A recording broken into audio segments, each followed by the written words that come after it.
Today we celebrate the Epiphany, the revelation of Jesus Christ, the Messiah, not just to the Israelites, not just to the shepherds that were in the fields, but to all the nations, because these three wise men, the Magi, came, who knows how many months on camelback, coming to see Jesus, following a star that they saw in the sky, and a legend that they'd heard that when you see a new star in the sky, it means a king will be born. And this star must have been brighter than all the others. They were so excited that they loaded their camels and set off, not knowing exactly where they were going, just following the light. One of the things that disappoints me about Christmas is it goes by just like that. We don't get a chance to drink in all of the miracles that occurred, and from the angels appearing to the baby being born in the first place, to Elizabeth giving birth to St. John the Baptist, to the Magi coming in the star. We have the benefit of having this beautiful nativity scene that we kind of take for granted, but for the first 1,000 years in the church, the nativity scene didn't exist. It wasn't until 1223 when St. Francis was in a little town in Italy called Greccio, and he wanted to celebrate midnight mass. But there wasn't a place that was big enough. And so he found a cave on the outskirts of town, and he thought, I want to make that scene come alive to people, not just from the word, but to be able to see it for the little kids all the way up to the grandparents. And so he went to one of the local farmers, and he borrowed an ox, and he borrowed a donkey, he borrowed a feeding trough, a manger, and some straw. And he set it up, and he told them all about the first Christmas. Legend has it that there was a baby in the manger. Some people say it was a wax baby, but at least one person who was looking on said that it was a real baby.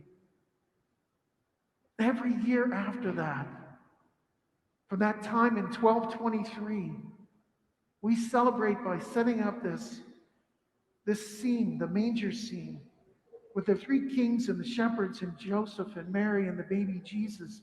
And it allows us to contemplate what it must have been like, at least a little bit.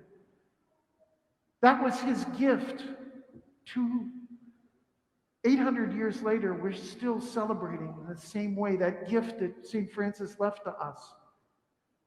Just 3 years later, in 1226, he died, but not without leaving this gift behind as his legacy. This year, on December 21st, the first day of the winter, a strange anomaly in astrology occurred where three planets, Earth, Jupiter, and Saturn, all lined up just perfectly. And when they lined up, the planets glowed like a giant star in the sky. The last time that star that appeared, just like the star from Bethlehem, was 800 years ago, 1226, the year that St. Francis died. Do you think that's a coincidence? Those three men came bearing gifts to God. Gold, frankincense, and myrrh. Gold, a gift fit for a king. That gold that would be used by St. Joseph and Mary because they needed, because they couldn't go home. They had to go into a foreign country to escape Herod. And frankincense, a gift fit for a priest. That incense that, as Scripture tells us, that smoke rises as our prayers to heaven.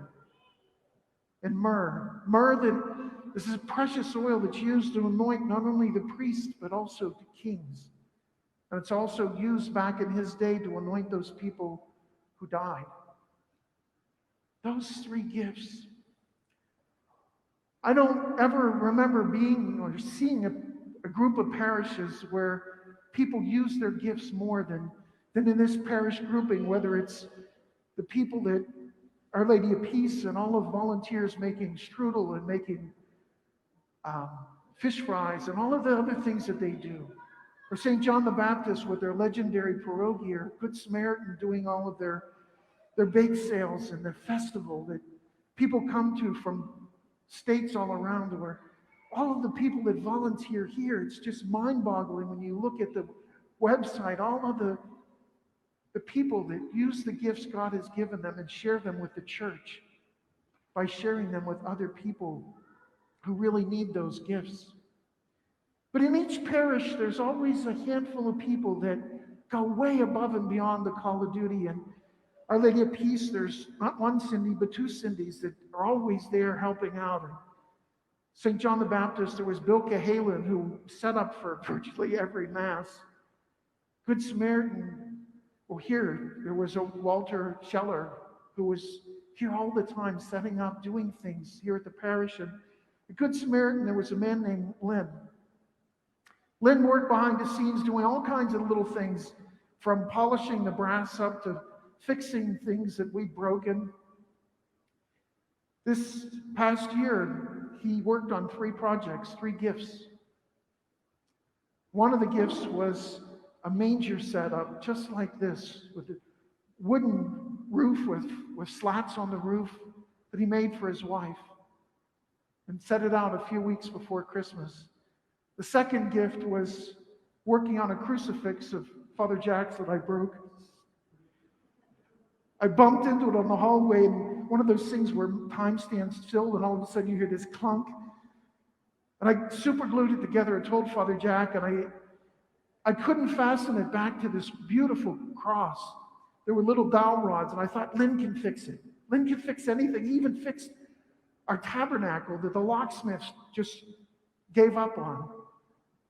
But I gave it to Lynn, and he fixed it, and I went out and I got some paint, because there was a tiny little crack that you could still see the porcelain. And when I got it back, I was ready to mix the paint, and Lynn had already done it, just fixed it just perfectly, so you couldn't tell that there was anything wrong with it.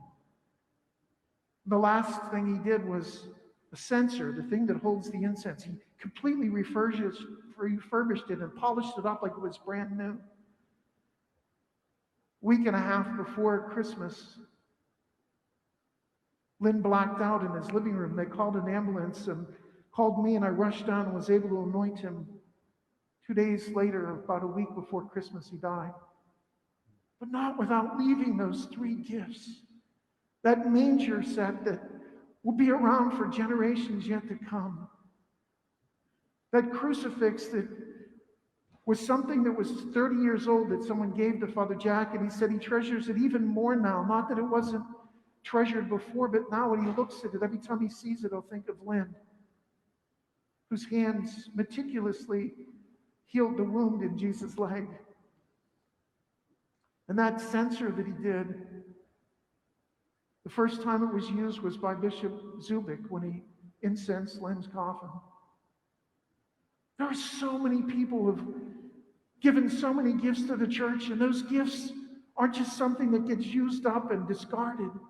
They're gifts that live on, not just in the person that receives those gifts, but in the giver themselves. This new year, as you start resolutions, I encourage you to take some time and ponder what gifts you have and how you're using them to serve God.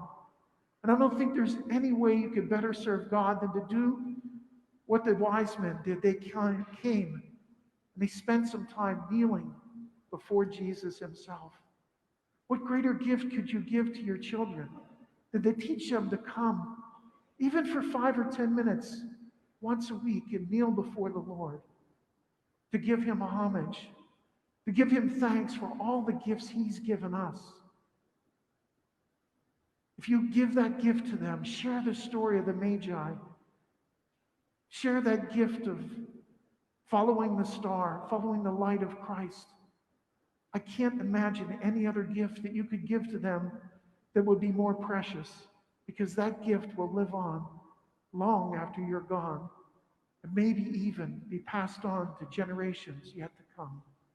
The gift of bowing like the 3 kings in the presence of Christ.